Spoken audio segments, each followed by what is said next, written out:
ito yung gawing kaliyakanan ko. Kaliwa. Apektuhan ng tornado. Nagbuwal ang mga punong kahoy. Teka, bakit ba nasa mukha ko?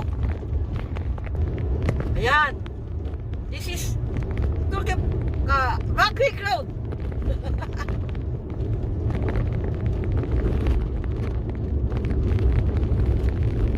Yan, gusto ko lang ito. Death road tayo. Ang luwang ng death road ng Amerika. Akala ko, puro city lang ng Amerika. Nung nakarating ako dito, luwang pala ng bundok.